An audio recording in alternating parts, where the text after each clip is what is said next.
things to get better quite fast, so we need to worry. This is an incredibly important moment in history. More than 1,300 tech industry leaders, researchers, and others are now asking for a pause in the development of artificial intelligence to consider the risks. We constantly urging him to be careful about the danger of AI. AI is a fundamental risk to the existence of human civilization. We're making it more powerful. The AI is going to be more terrifying. No, it's honestly true. This was a long time ago. It was a scammer using artificial intelligence to clone his daughter's voice. The dangers of AI. In the development of artificial intelligence to consider the risks. We constantly urging him to be careful about the danger of AI. No, it's honestly true. And this was a long time ago. It was a scammer using artificial intelligence to clone his daughter's voice. We're making it more powerful. That AI is going to be more terrifying. Things to get better quite fast, so we need to worry about that. Na terça-feira, Sam Altman, CEO e cofundador da OpenAI, que é dona da ChatGPT, realizou um depoimento no Congresso americano. O senador que conduziu a audiência começou com a seguinte mensagem. And now, for some introductory remarks. Too often, we have seen what happens when technology outpaces regulation. The unbridled exploitation of personal data, the proliferation of disinformation, and the deepening of societal inequalities. We have seen how algorithmic biases can perpetuate discrimination and prejudice, and how the lack of transparency can undermine public trust. This is not the future we want. If you were listening from home, you might have thought that voice was mine and the words from me. But in fact, that voice was not mine. The words were not mine. And the audio was an AI voice cloning software trained on my floor speeches. The remarks were written by ChatGPT when it was asked how I would open this hearing. And you heard just now the result.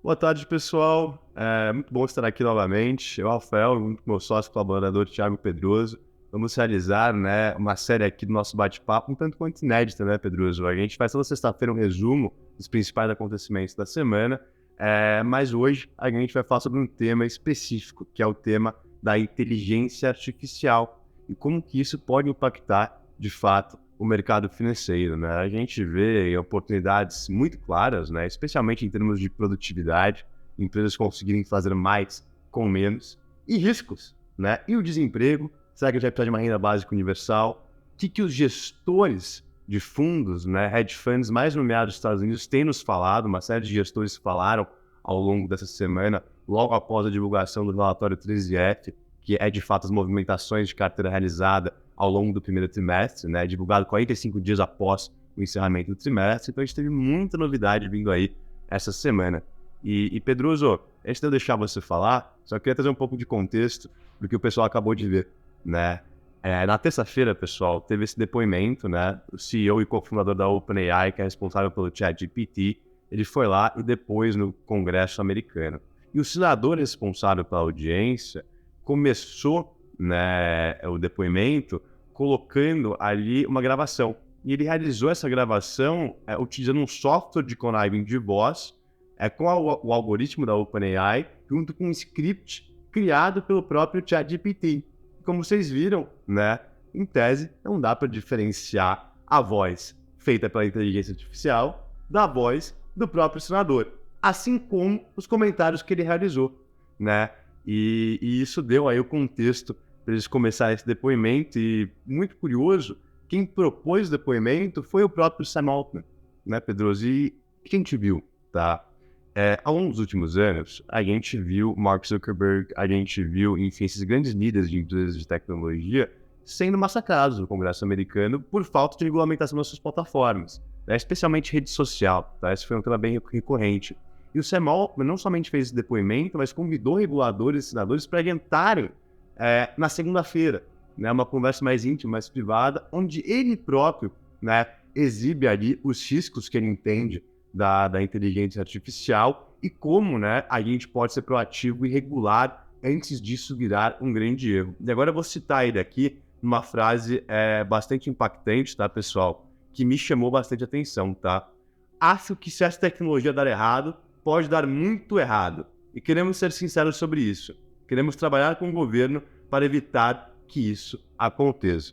E olha que interessante, essa semana o Sam Altman ele conseguiu um funding de $100 milhões para a startup dele, WorldCoin. O que essa startup visa fazer? Escanear a córnea, né, dos nossos olhos para conseguir diferenciar o humano da máquina, né, do AI. Por quê? Porque ele tem certeza, tá, Pedro? Até voltando para aquele tema da UBI, ainda Baixa Universal, que a sociedade vai ir para este caminho. E como que a gente vai distribuir essa renda? Né? Como é que a gente vai validar que, de fato, a pessoa é uma pessoa? Né? É muito doido pensar isso. E ele está criando esse aplicativo, esse scanner. Eu te confesso que não tem muitos detalhes. A dúvida que fica aqui é se esse figura vai ser o próximo Elon Musk, né, Pedro? Será? Até porque é uma tecnologia, de fato, muito disruptiva, né? Pô, ele tem várias investidas, tem 38 anos, um net worth de $2 bilhões, né? Então tá caminhando, eu acho, na trajetória correta. Até curiosidade, o Elon Musk é um dos cofundadores da OpenAI. Não podemos desmerecer ele, tá? Não sabia disso. Não podemos desmerecer ele. Pedroso, muito boa tarde, meu amigo. Boa tarde, pessoal. Como o Rafael já explicou, conforme pedidos na última reunião da sexta-feira, a gente comentou que se tivesse pelo menos ali 150 likes, nós tivemos mais de 250, nós traríamos aqui uma live falando aqui em ChatGPT. E no fim do dia, de fato, essa é uma tecnologia que vai mudar o mundo, né? Eu comentei lá que a gente ouve muitas tecnologias ao longo do tempo, né? E criptomoeda, que de fato no longo prazo deve ser muito relevante, mas uma criptomoeda surge ali, aí depois vem a inteligência artificial que surgiu agora e de fato, assim, muitas delas morreram no meio do caminho. Hoje não se fala tanto, mas a inteligência artificial, de fato, a gente entende que vai mudar o mundo e muito mais rápido que está todo mundo esperando. Como que você enxerga isso, Rafael? Como que você enxerga, de fato, primeiro, vamos falar aqui dos benefícios que ela pode trazer, né? Como você enxerga esses benefícios? Se eu pudesse resumir em 3 palavras, Pedro, seria o seguinte: quarta revolução industrial. Tá? É isso que a gente vai ver. Eu estou bem convicto nessa tese. Até vou trazer, né, alguns comentários aqui de outros gestores renomados que falaram recentemente. Por que quarta revolução industrial? Uma revolução industrial ela faz o quê? Ela aumenta a produtividade da sociedade. Né? As empresas são capazes de produzir mais com menos, são capazes de ampliar as suas margens. E com isso os lucros corporativos crescem. Sem contar, né, que uma revolução industrial é deflacionária.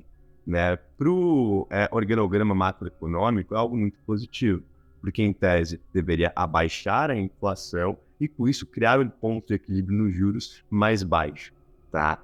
E pessoal, eu vou trazer aqui uma frase, tá? Do Steve Cohen, gestor da Point72. O Steve Cohen é a inspiração do personagem Bobby Axelrod, na série Billions. Né? Ele que é o gestor da X-Capital, imagino que muitos aqui viram, né? A série da Netflix, Billions. Tá? A inspiração do Axelrod é esse cara aqui que eu vou citar agora. Se os investidores continuarem obcecados com as chances de uma recessão, poderão perder a próxima grande oportunidade do mercado, a grande onda que a inteligência artificial apresentará, tá? E Pedro, quando ele falou isso, e foi anteontem que ele falou isso, tá? Eu olhei e falei, caraca, esse cara pode ter razão. Por que eu digo isso? Porque tá todo mundo falando que uma correção vai vir para a Bolsa Americana, né? O Wall Street nunca esteve tão pessimista. E quem solta esses formulários, essas pesquisas recentemente, é o próprio Bank of America, né? Saiu uma recentemente, no começo da semana. E todo mundo sabe, né? Pô, o vírus está alto, talvez a economia não sentiu o aperto monetário cumulativo ainda, né? Tem defasagem, enfim, os lucros corporativos devem cair, a recessão talvez venha no segundo semestre, não tem prêmio de risco para montar exposição à bolsa, né? Isso parece ser o consenso hoje, né? Mas, de fato, quando a gente olha essa visão do Steve Cohen, e até quando ela se correlaciona, né, com alguns outros gestores, o Paul Tudor Jones falou essa semana também sobre AI, o Sterling Duncan-Miller também falou, que são outros gestores bilionários, tá? Enfim, estão entre as 500 pessoas mais ricas do mundo, e todos comandam seus respectivos hedge funds, que são os fundos multimercado lá fora, né? E o grande tema aqui é esse boom de produtividade. Tá? E até o Paul Tudor Jones, ele faz uma analogia muito interessante. Em 1950, a gente teve grandes investimentos em infraestrutura nos Estados Unidos, tá?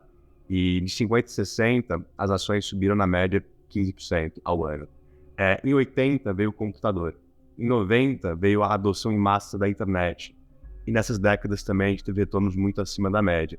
Tá? Por que ele traz isso? Porque ele entende que a adoção desses algoritmos e mecanismos de inteligência artificial por empresas dos mais diversos segmentos vão criar a possibilidade de um aumento da produtividade. Né? Então, se você consegue trocar, né, o trabalho humano por uma máquina, você consegue produzir mais com menos, você não tem custos de mão de obra, e no final do dia você repassa ali para o consumidor final, né, um custo do bem, um custo do serviço reduzido, que é positivo para a sociedade como um todo, especialmente para as companhias que adotarem isso em massa. E uma pergunta, com certeza você não vai ter essa resposta, né? A gente está falando de uma melhora de produtividade e, consequentemente, e houve notícias, vamos subir aqui, de várias empresas anunciando que provavelmente, através da inteligência artificial, vai ocorrer muitas demissões, muitos cortes de empregos que a própria inteligência artificial vai substituir. Então, ao mesmo tempo que você pode ter ali um ganho de eficiência que pode impactar a economia positiva, você pode ter uma queda de renda do outro lado.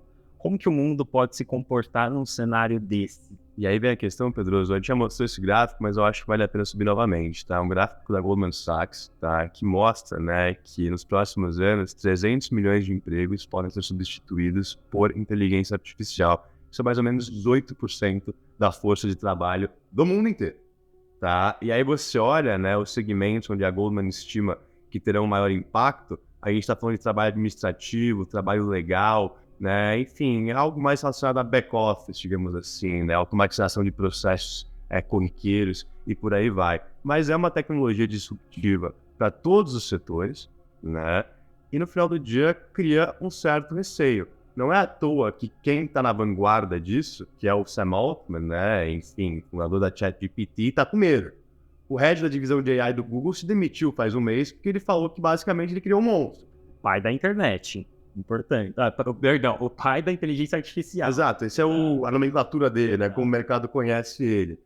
E Elon Musk já deu comentários parecidos, e essas cabeças que formulam, enfim, os pensamentos modernos, essa recorrência acontece. E aí eu entro num tópico, Pedroso, polêmico, que é aquele tópico da renda básica universal, né? E eu ouvi outro dia de um amigo meu, que é uma teoria de Karl Marx, né?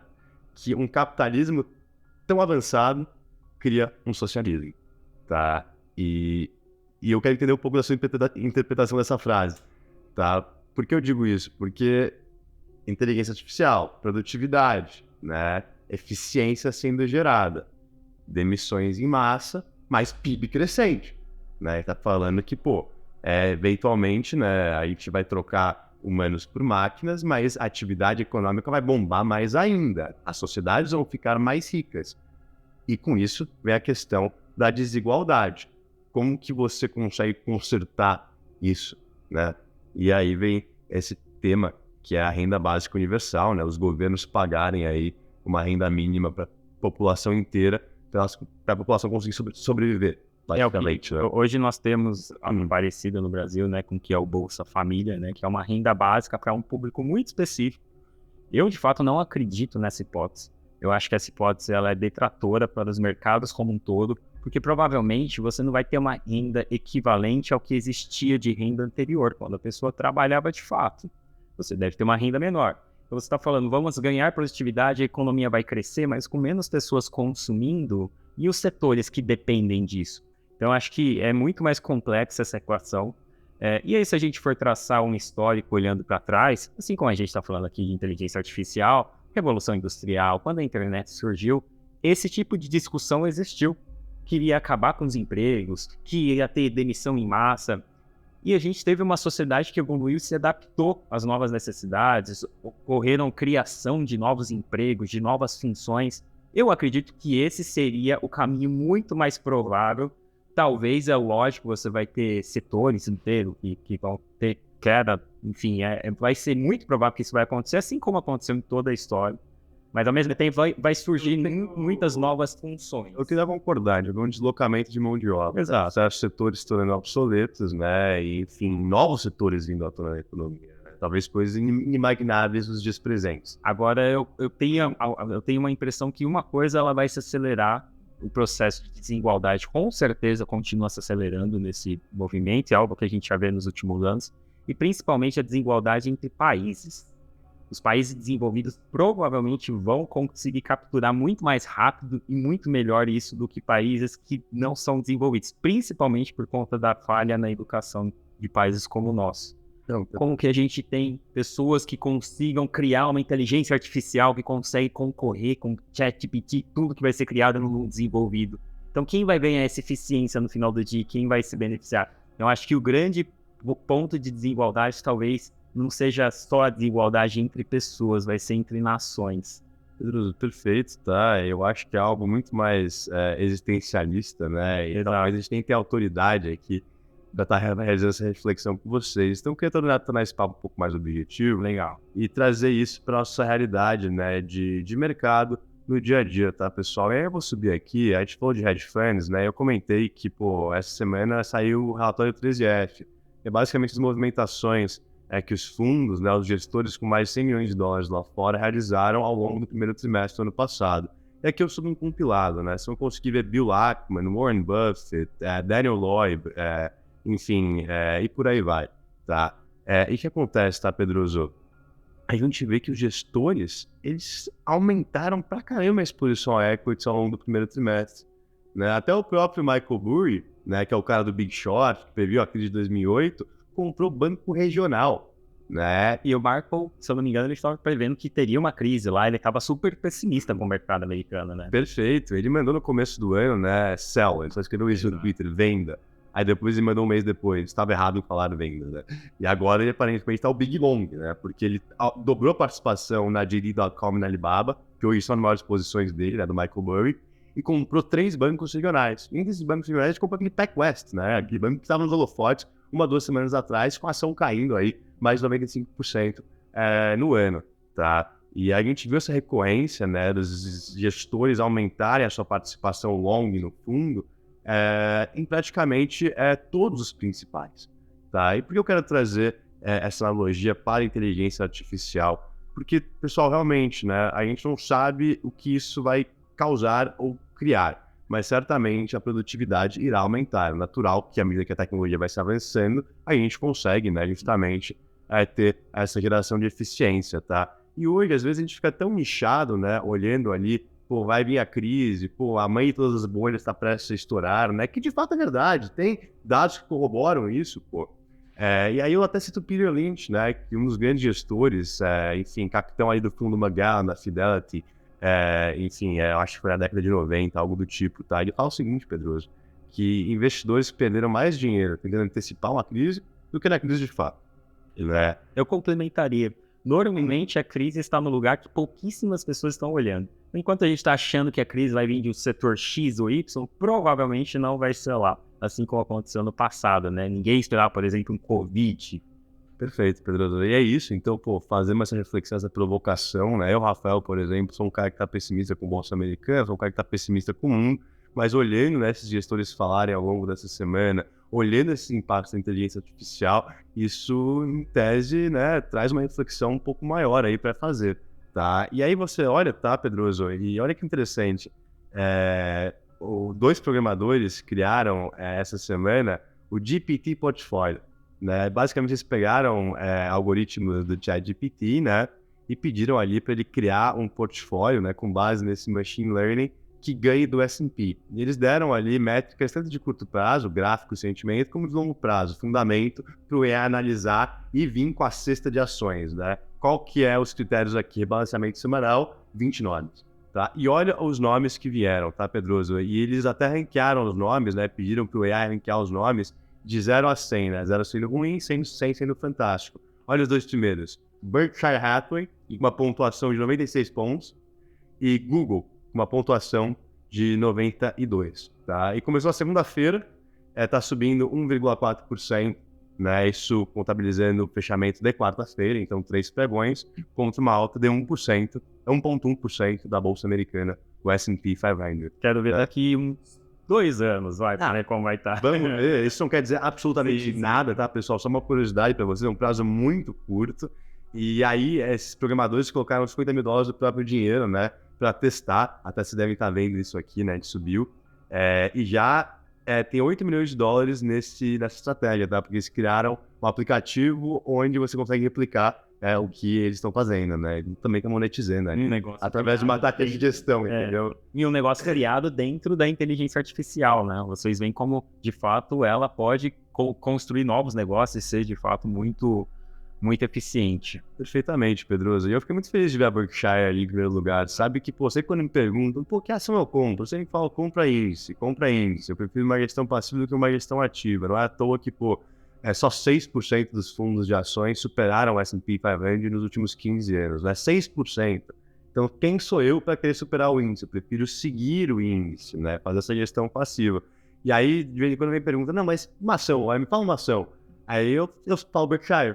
Eu falo Berkshire, e o AI acho que concordou comigo nessa, né? Enfim, uma empresa aí que dispensa comentários, geridas pelo Warren Buffett, até aí a gente pode fazer, eu acho que um especial só dela, eventualmente, Pedro, falando um pouco da sua história, um pouco da sua carteira de investimentos, da sua filosofia de gestão e cultura, tá, pessoal? Uma coisa aqui muito relevante. Esse ano foi o ano, né, que veio esse interesse por AI, né? Será que isso é uma grande bolha? Muitas empresas se beneficiaram, empresas que tinham ticker AI subindo aí 2, 3 vezes no ano, né? Então essa coisa toda maluca a gente está acostumado. Mas quando a gente olha friamente, Pedroso, a Bolsa Americana subiu 8% esse ano, tá? A Bolsa Americana equal-weighted, né, com a ponderação igual para todas as empresas, subiu 0,2%. O que isso quer dizer? Poucas empresas puxaram muito. A gente está sem amplitude no índice. 60% do retorno da Bolsa Americana esse ano veio de 3 empresas: Apple, Microsoft e Google.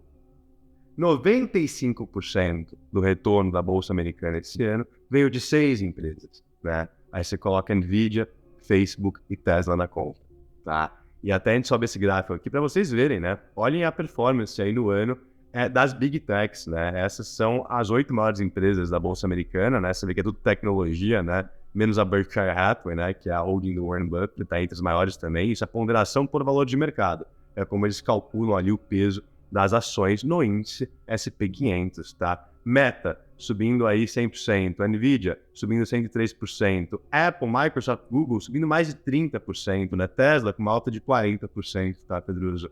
E olha isso que interessante. Essa semana, né, nas últimas semanas também, o papo tá à tona, os Estados Unidos rompeu o teto da dívida pública, não conseguir, né, passar ali um novo limite de gastos e com isso dar uma inadimplência na sua dívida, que seria a primeira vez na história. É muito pouco provável isso, tá? Daqui a pouco sensacionalista, vão passar. Eu acho que o problema é muito mais crônico, né, por esse endividamento em massa, problema fiscal, que diversos bancos centrais de países emergentes, né, governos de países emergentes desenvolvidos, sofrem no momento. Mas a mensagem que eu queria passar aqui para vocês é a seguinte: olhem o CDS, que é o seguro contra a dívida dessas empresas, né? Basicamente, o mercado está nos falando que a dívida dos Estados Unidos é mais arriscada do que a dívida da Apple, a dívida da Google e a dívida da Microsoft. Porque o custo para você se assegurar contra um default da dívida dos Estados Unidos é 0,67%. Enquanto o custo para você se assegurar de um default dessas Big Techs está em torno de 0,4%. Né? Isso é o CDS, né? Credit Default Swaps. Então, muito interessante, né, ver esse começo de ano e como, né, esse setor de tecnologia, especialmente empresas que já geram fluxo de caixa, operam em diversos segmentos, têm caixa para realizar novos investimentos, né, estão performando, né? Olhando isso de uma forma mais específica, quais empresas você enxerga que poderia ter um potencial, olhando especificamente o investimento de quem procura potencial de valorização com o desenvolvimento da inteligência artificial? Nós temos as grandes, né? Se você tiver alguma empresa menor, e é importante também deixar bem claro, né? A gente fala muito do ChatGPT, mas existem outras centenas, provavelmente, ou milhares já de desenvolvedores criando suas próprias inteligências artificiais espalhadas pelo mundo inteiro. Então nós estamos falando especificamente de algumas empresas, mas tem alguma outra e além dessas, quais dessas você acha que pode se beneficiar? Pedroso, sabe que eu sou muito fã da Google, né? A gente até comentou bastante dessa batalha de Microsoft e Google, né? Bing contra o navegador de busca da Google, né? Porque a Microsoft comprou 50% do ChatGPT da OpenAI no começo do ano e vem implementando ali o seu algoritmo, né? Nos seus mais diversos serviços, tá? E o que eu acho, sendo super honesto com você, tá, Pedroso? Não acho que tem que acertar o cavalo, né? De novo, pessoal, a gente tem um índice com as 500 maiores empresas dos Estados Unidos. 30% desse índice é tecnologia. E o mais legal é que se vier uma empresa disruptar a Google, disruptar a Apple, disruptar a Microsoft, algo que a gente acha impensável hoje, você vai compartilhar essa alta, né? Porque tem rebalanceamento dentro do índice, né? Então eu prefiro levar um pedaço dos Estados Unidos, entendendo que é a economia mais apta para se beneficiar dessa quarta revolução industrial, do que uma empresa especificamente. Sabe quem criou o fundo de índice, Pedroso? Não. Chama Jack Bogle. Ele é o fundador da Vanguard, que é basicamente uma BlackRock. Isso foi na década de 70. E todo mundo chamou ele de louco. E todo mundo fala, ué, por que eu quero seguir o mercado? Meu trabalho é ganhar no mercado. Ninguém vai querer seguir o mercado. Gestão passiva é doideira, né? E olha o que aconteceu, né? Hoje o fundo de índice é da Vanguard, enfim, é o maior fundo do mundo, né? Que é aquele VOO, né? Enfim. Então, acho que é isso, né, Pedroso? Falamos bastante. Acho que é isso. Pessoal, muito obrigado. Deixem o like. Espero que tenham gostado. Eu e o Pedroso, a gente não é cientista, a gente não entende tanto de tecnologia. A gente está tentando fazer uma análise aqui mais baseada, né, em mercado e como isso pode ser uma oportunidade. De fato, só o tempo dirá, mas tudo indica que as empresas vão ficar mais produtivas. Tchau, tchau. Obrigado, pessoal. Uma boa tarde.